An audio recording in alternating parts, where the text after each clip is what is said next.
everyone. Welcome to another episode of Inquisitive I Am. I'm your host, Nicole Petite. I am welcoming three young black men here today. These are the shows that are very dear to me. These are the shows that allow me, or the conversations, or the topics, or even the subject that allow me to keep going. I have a really, really warm heart when it comes to my young black men. Something that I've always been very sentimental of. Today I have been given the honor to bring three great young black men on the set, and we're going to have a good discussion. We're going to have a forum today. We're going to talk about some of the pros and cons of their education. We're going to talk about some things dealing with racism. We're going to talk about their upbringing and the good and the bad. The whole purpose is for everyone to see that when black young men are together, we tend to put them all in one big bowl, whether it's for football, whether it's for any other great organization, we'll see them grouped together. But as soon as we see them doing something that's considered a crime, that's when you see them in a mugshot by themselves. That bothers me. So what I want to do today is bring these young men on to see that they are great by themselves. They don't deserve mugshots. They are going to do great as adults. And I want them to show that they have their own individualistic style, their own individualistic character, and everything about it is good. So that's why we're having this show today. It's a hot topic for me. I take these topics very seriously, and I hope you all can join me, and let's welcome these young black men. In the meantime, bam! Y'all knew it was coming. I know I sound like the cook when I do that. I can't even remember his name, but that's what it reminds me of. This book is still out and available. It is a great book. It is a great read. Of course, I'm a little biased because I wrote it. I do have another book coming out at the end of the year called The Strength of a Woman.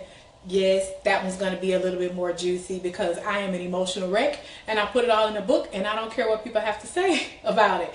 But I'm sure others can relate. But in the meantime, cop this book. I thank everyone for the support thus far with purchasing this book.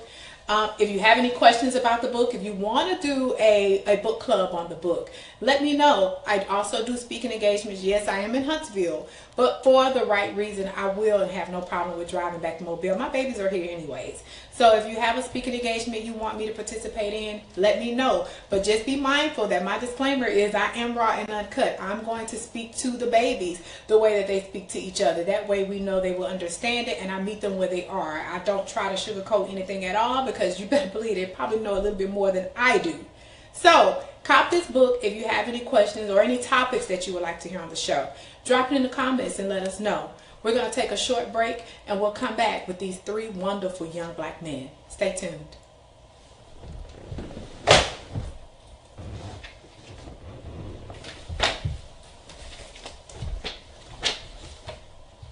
Got a court case? Call Jerome Carter. If you want to win, call Jerome Carter. Every time I went to court with Jerome, I won. If you want to win, call Jerome right now.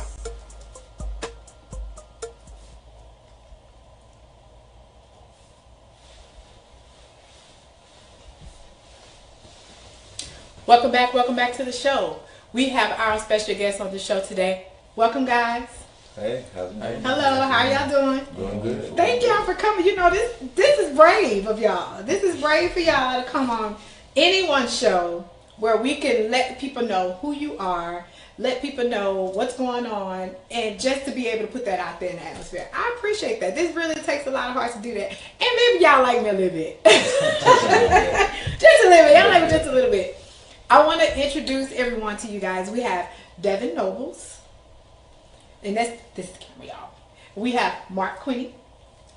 And we have Charles C.J. That's what I call him. C.J. Davis. All three of these young men have been in the six-figure club that I've had to pretty much get rid of because I moved. But we're going to bring it back in a special way. I'm just trying to figure out how to do that.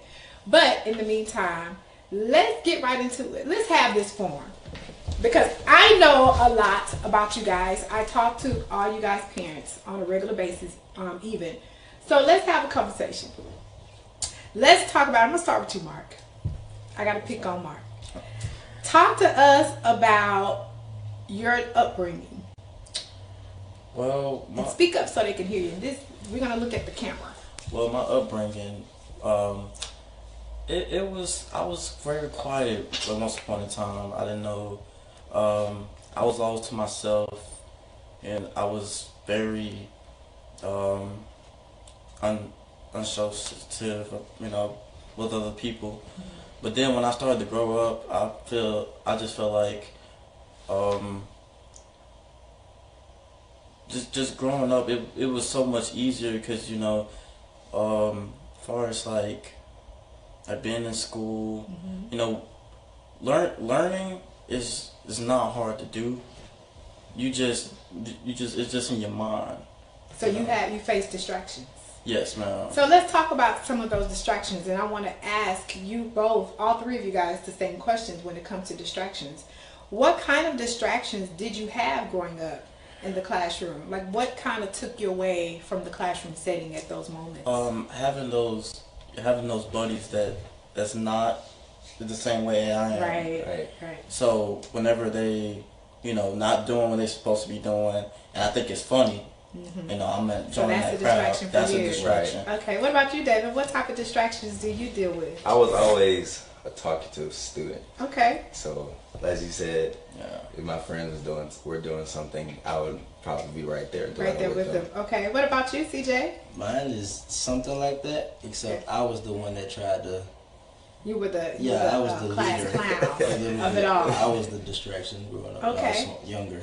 Well, we're going to stick with you, CJ. What other distractions do you think you've had that maybe caused you to not do well on the test? Me, I was so focused on how others were doing rather than myself. So if I saw someone else, like when you're younger, you take the multiplication addition test. If I saw someone else flip their paper, I'd rush through and just write something just so I can feel as though I'm on the level that they are. Okay, so that's competition. Mark, do you think that's something that young black men, or maybe just men in general, deal with, competition? Because that's what it sounds like CJ is saying. Competition is a very high thing that men deal with nowadays. Whenever you compete with a man, you think you feel good because you want to be on top.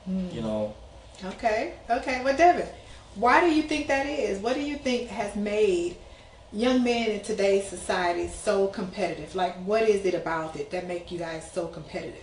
We're always about who's the best, who's the most dominant out of the pack. So if you can assert your dominance over somebody, just like, I'm the man now. Okay. You want to feel that in your head. Where does it come from? Because I think in society, it's rampant in society. It's not just an individual household. Where do you think that comes from? I can't find out. I think it's like in genetics. Okay. I think it's just passed down through generations. Like you always see someone in our communities, I'm better at this. It could be basketball, football, work, stuff like that. I think it's just in our blood, basically. Okay. That's awesome. Well, we're going to move on. Let's talk about, since we're on the verge of talking about education, let's talk about some educational things. Right now, currently, you're at Baker High School. Right. And I have no qualms with any of the school here in the system. Let us talk about some of your experiences in school as far as, because right now you're a senior. Right. Congratulations. Yes, congratulations. And while I'm speaking of that, I have someone who has recently graduated. No, I'm talking about someone else. Neither one of you guys have graduated. Yes. I'm thinking about the other student, my other student in the Six Figure Club. But we do have one that has graduated. Mark has graduated. And he's headed to, where you headed to? Alabama State University. Say that again? Alabama State University. Yes, he's headed to an HBCU. So congratulations to you on that. And CJ, what year are you going into? It's my senior year. See, that's what I'm talking about. We have 2 seniors and we have a graduate on the stage with us today. So we're going to go back into it. Tell us about some of the things that you've experienced going through school. Like, what advice can you give anyone that's watching, a young black man? What could you tell them? Advice, I'd say don't focus on the classes, like the AP kids, the honors kids, and the regular classes. Stay where you feel that you can do. Like, don't try to do your AP classes if you feel like you're honors classes. And also, don't limit yourself to the regular classes if you know in your mind and in your heart that you can do the honors and the AP classes. Awesome. Well, Mark, you got any advice you want to give them now that you're a graduate? I want to say for the first time you step foot in high school, grades are key.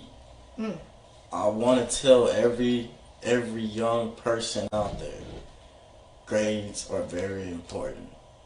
And the ACT is very important. Okay, and we're going to talk about that a little bit too. CJ, Yes, what you got for them?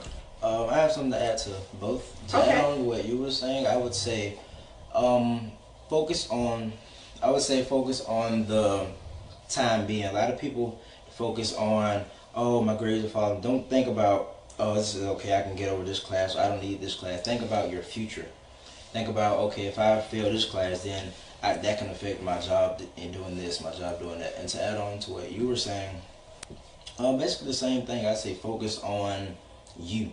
Don't focus on what the next person is doing. Focus on your grades. If you focus on what they're doing, that's basically drawing away from what you have going on in that moment. Right. So to elaborate on what you're saying is, and I think it needs to be heard, that what we tend to do is draw attention to what someone else is doing, and we totally forget what we want to do, or we get lost into what we want to do as individuals, and then by the time we get to that point, it's something that we don't even want to do anymore.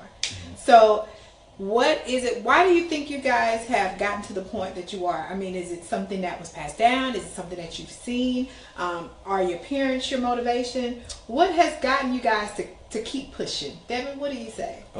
As a elementary student, I was always the one to halfway do the task. My father and my mother, they'd always, go redo it. You never do something halfway.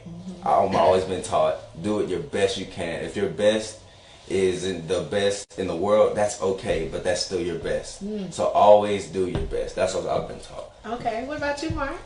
I wanna say my mom, because for 18 years my mom has been there for me from thick and thin. It doesn't matter what I've done, my mom always there for me. Wow. She taught me everything I needed to know from the time I was in diapers to now, and I'm very appreciative of having her in my life right now, and for everything she's done. Oh wow! See. Let me tell y'all something. This is why I have such a heart. See what you're doing? You can't be doing this to me, Mark. We're gonna try to move on. Shout out to Cynthia, y'all. Shout out to Cynthia. We're gonna move on. Come on, CJ. Let's hurry up and change this subject. Tell us what has inspired you to be as strong-willed as you are, to be the individual that you are becoming to this day. Of course, like my mom, dad, my parents, and stuff like that. But one thing I think that set me and a lot of people apart, including us three, is basically the not giving up once we get to junior and senior year. A lot of people focus on freshman year and sophomore year, and once they get to become juniors and seniors, their drive for the education standpoint of school gets lost within the mix of their friends. So I feel like one thing that a lot of people should focus on is your junior and senior year. Those are the most important years. That's when scholarships, ACT, scouts, if you play sports, all that rolls into junior and senior year. Oh wow, that's awesome. We're going to take a short break, and we're going to come back and talk about a little bit more of the individualism of each of these young men. Stay tuned, don't go anywhere.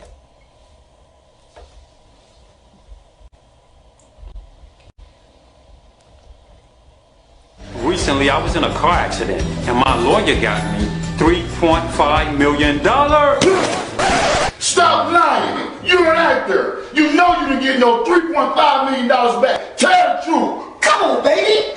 I'm attorney Jerome Carter. If you want to keep most of your money, call me right now. That's what I'm talking about, baby! Whoa!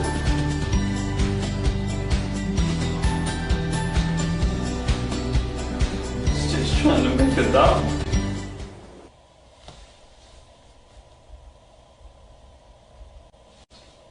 Welcome back to the show. We're going to continue on having this forum, this conversation with the panel I have here today. We start with you, CJ. What I want to do now is bring up some pictures so we can discuss a little bit more of your individualistic ways and your character. So we have this picture up right here. We're breaking it up. There we go. Tell us about this picture. Where were you going? You were sharp and dapper and GQ ready. Tell us about this night, where you were going, what you were thinking, because your face is, I don't even know if I can find the words to what you were portraying in this picture. So talk to us about this picture right here. This picture, I was actually in between two events. I was in between a party and a meeting, so I basically dressed for both. And then it also felt good because the suit that I have on in the picture, I was at a party and basically all of my friends were wearing the same entire suit. Okay, okay. The part to stand out. Listen, that is sharp. That is something that I think represents what so many of our young black men are. Not actually what they want to be, but they are, but we just don't put that out there enough. So that is one of the pictures that I wanted to show. So the next picture, CJ, tell us about this one. This one, I believe I was at a ACT program. Yeah, okay. I was at an ACT study group, and we were in between taking a test right there. Okay. So was this a practice ACT test? It was a practice ACT test. Basically, I was trying to get my score up to where I wanted. Okay. Okay. So let's talk about the next one. I got to elaborate on the next one just a little bit before you do. This next one was you were with moi. I think that's my big head in the back also in the red shirt. Where we were at an event for the Six Figure Club, and we attended a flight academy for a day where you guys were able to, and in the beginning I thought it was a simulation, and it wasn't, where you guys were able to take control of the co-pilot seat and actually get into real airplanes and fly along with the pilot. I thought that was amazing because so many of our youth have never been in an airplane before. Even some of you guys had never been in an airplane before, and some of the parents have never been in an airplane before. And it was amazing to be able to do this. So this really was a highlight for me in one of the Six Figure Club events that we've had. How were you feeling right there? Because that was one of the black pilots, wasn't it? How were you feeling in that? It was new to me. Because like I said, I've never been in a plane, never been around a plane, so it was different being not only to fly in the plane, but be behind the seat, the driver's seat. And then if you can look here, the hat, one thing that stood out to me, that's something a lot of people, you see what a lot of black men have a problem with, police. And that hat was actually given to me by a white police officer. He saw us, we were, I forgot where we were. We were waiting for the plane to come back for our turn to drive the plane. And it was me and two other individuals, and he stopped us. He asked us what were we doing, and in a positive way, basically. Asked us like, we were about to fly the plane. Then he asked us about our stories individually, schooling, what we want to be, and stuff like that. And then we sat in the car. He gave us a tour of the police car with the K9 unit and all that. And then I asked him for his hat in a joking way, and he said, if you really want it, you can get it. And he said, just make me a promise. And I said, what's that? And then he said, just keep up with it. And actually right now it's hanging up on my wall. And that was 3 years ago. Wow. You know what? You said some things that I'm glad you said. If you want something, you have to ask for it and go get it. The worst that can happen is what? No. That's the worst thing that can happen. So that you had the courage and the even just to ask for it. That's wonderful. But you never told me about that story. So that's good. It kind of gives you a different mindset because, of course, the narrative is now that we're just hated. My black men are just hated when it comes to situations like that. So I thank you for that. We're going to move on to you, Devin. Talk to us about this picture here. You have your twin brother in action. Y'all just like move out the way. Talk to us about this picture. These were our pictures before prom. Okay. Like suggesting everybody takes pictures before prom. We were at the clock tower at South, and it's my best friend, so you have to take some pictures. Take some pictures. Make the memories, and probably show that to my kids one day. Okay. Some, like, brotherhood. Your dad looked good when you was That's young. right. In brotherhood, there are a lot of families where they don't get along. The siblings don't get along. And you guys share a lot of pictures together to show that as you get older, you guys are even getting closer. So that's a beautiful thing. So what do we have next? What picture do we have next? Let's see here. Okay, Mark. Talk to us. What's going on here? What were you feeling? This is when I was getting promoted to second lieutenant in JRTC. The JRTC was like my second home. when I went to school, JRTC, you know, that was just my thing. Ever since my freshman year until my senior year, I was just having a blast. I'm senior. I want to give a shout out to Sergeant Lee. He was always there for me since I got there, and I really appreciate him. How did that make you feel? How did that picture? Because I see the smile. Because actually the mayor that I'm shaking my hand to. Okay. The mayor of Sims. Okay. And it felt really great to shake his hand and get promoted at the same time. It felt pretty good. Okay, that's wonderful. Now let's talk about, and this will probably be one of our final topics today. Let's talk about some racism, if you guys don't mind. Because it's something that we deal with, you know, a lot of people don't want to talk about it, they want to hear about it. And what I've always said is, when I hear people say, oh, I don't want to talk about that today, well, we have to live it every day. Right. So to hear people say they don't want to talk about it, or they don't have to talk about it, it's not a good feeling when you hear people say that. So you guys being young, growing, very, very decent black men, you guys are also dealing with it. Devin, what can you tell me how you've dealt with it, and how did you overcome it, and how are you planning to overcome it in the future? Well, one, dealing with it's like a situation is hope for the best, expect the worst. Because it's been something that's been around in this country since forever. You know, right. I would say since it was in a diaper. Yeah. So, I like that. So, to deal with it, like, my plan is to reach as many as people that look like me and empower them. There's always all these stereotypes, black people are this, black people are that. We gotta get rid of that. Yes. And we can't keep feeding it to that stereotype. We can't stay statistics and, like, I'm that person that posts on Instagram all these statistics, all these things that happen. They're like, Devin, you really going? Yes. I'm going to do that. Yes. I read 1 in 3 black men will have a chance of being in prison in their lifetime. So one of us 3, statistically speaking, might just be in prison before we pass away. That is so scary. That really impacted me. So I'm like, if I can touch as many people as I can feel like I'm making a difference.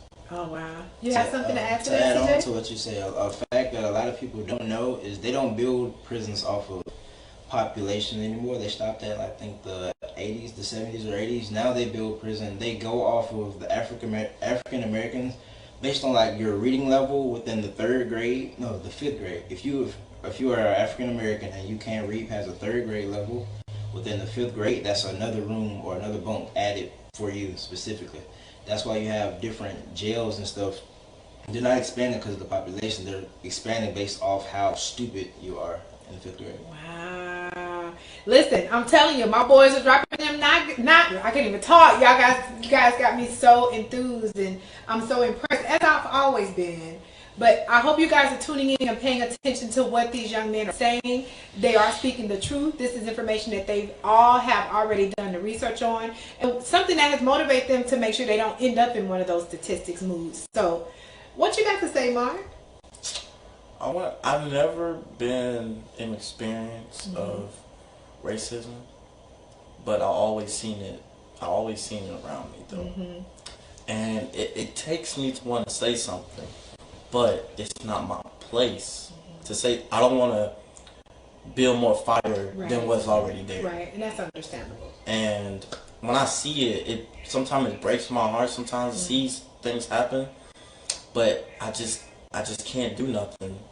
But I can talk about it all day, but I have to just sit there and just let it be, because I just don't want to build no more fire. No more fires, right? So Devin, what advice do you give our young men who are going through some of these racist moments, or just, if you don't even want to use the word racist, just inequality? What advice do you give to the young men? Speaking on it, like, you see something happen, speaking on it. We can't get caught up in our emotions on coming off as angry or ballistic. We can't do that, because if we do that, our message oftentimes just gets thrown away. They'll focus on our anger. They'll be the angry black woman, the angry black man. They won't think about what we're trying to say. Our message is lost entirely. So we have to keep our composure when bringing up this subject. Yeah, CJ, you want to add to that? One thing I can say that a lot of us need to do, youth, black men, is educate yourself. And then don't doubt what you can do and don't doubt your voice. You have a voice for a reason, speak with it. And then, like I said, you don't have to wear a suit and tie in order to have a voice. Right. You can walk around skinny jeans with a hoodie, and if you have something to say, and if you know how to say it, like he said, there's a certain way you say it. If you say it in an angry way, the response you're going to get is to the anger, not to the message, but to how you say it. It's a certain way you speak. Mark, what advice do you give young black men following in your footsteps as far as just finishing school? What do you say to them? I just want to say, I have been taught this phrase before. The most dangerous thing in the world is a educated black man and an educated black woman. I wonder where you heard that from. And you know what? That is probably one of the greatest things to say, for you to even keep that thought in your mind. It has to drive you to continue to be successful, because I know your mom is very proud of you. I'm very proud of you in your accomplishment. I told your mom I'm coming to your graduation. Ever since I started Six Figure Club, it really changed me, really. How did it change you? It changed me because I wasn't thinking about nothing educational. Like I'm focused on my education, but I'm not really like going in full detail. And then when we bring people that have like six-figure careers and things that's talking to us, it's really inspirational. I just like hearing those things, being taught, learning new things. It's really a good thing to do. Wow. I appreciate that. We're going to take another short break, and when we come back, we're going to have a few more questions, and we're going to close out with having a conversation in forum with these very fabulous and wonderful, intelligent young black men. Stay tuned. Recently, I was in a car accident, and my lawyer got me $3.5 million.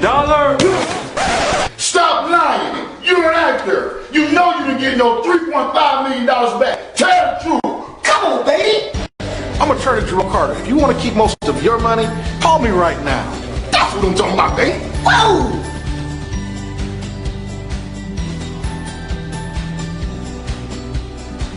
Just trying to make it up.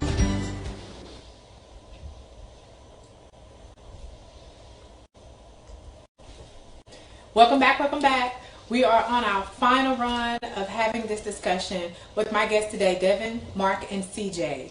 What I want to bring up is one of my issues have always been in the education system is history. That's an issue that my youngest daughter also has with the educational system today, because it's not taught properly. It's not the truth. So I want to ask you, Devin, what is it that you suggest? What is it that you can add to that conversation to maybe correcting it? Or what would you say about that? For one, I've been learning the same history since elementary. You're probably learning from social media more so than actually going into the classroom. Right. Okay. What about you, Mark? You have anything to add? How do you feel about that, the history that's being taught in high school? I'm very, very disappointed about what they do in the school and education now, because they don't go in literal details about what happens in Black history. They tell you about like Martin Luther King Jr. They just say what he had a dream. That's all that stops right there. Right. And it just very disappointing to just see that. And I just be like, can you please go in full detail about where he came from? What was he like when he was young? I want to know everything about him. Right. I just want to know everything about Black history. Right. But we just don't get taught that in education, and these kids just going to be lost about what we're talking about when we get older, because they're just not going to know anything about our former educated Black man. Right. What about you, CJ? One thing I can say to the youth is educate yourself, because the history that we're taught in school is one of the two or both combined: European history or governmental history. In every social science book that you have either 1 or 2 chapters that's dedicated to Black history, and all of it is literally between the 70s up until the 90s. You don't have the 2000s after or the 60s and before. And if you educate yourself, then you never know when you're going to be challenged in life when it comes to Black history. If someone asks you things about Black history, all you can say is Martin Luther King and his speech and stuff like that. What are you going to do when someone asks you about who is Maya Angelou and who is Emmett Till and things like that? Who is Charles Lawrence? Stuff like that. You don't know. All you know is Martin Luther King had a dream, Rosa Parks sat in the front, and Malcolm X fought for Black history. You're not educated. You just know something. Wow. Did you want to add anything to that, Devin? Right. He was naming people that you have to do your own research. I've had to educate myself to some part of it. Black History Month, I even started posting stuff on Instagram, try to educate my peers. Yes. Like, they don't teach about Sarah Boone or Madam C.J. Walker or Lonnie Johnson or Garrett Morgan, all types of people. Like, they've done so much, but it just goes unrecognized. Right. It amazes me. Wow. And to know that you guys are doing, this is part of your individualism, and you're willing to go out and do this type of research on your own is great. It says a lot about who you are. It says a lot about your expectations and what you all are willing to do to continue to do what you need to do to educate yourselves.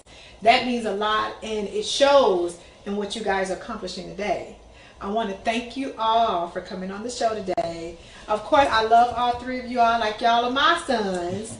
So I'm always there for you guys.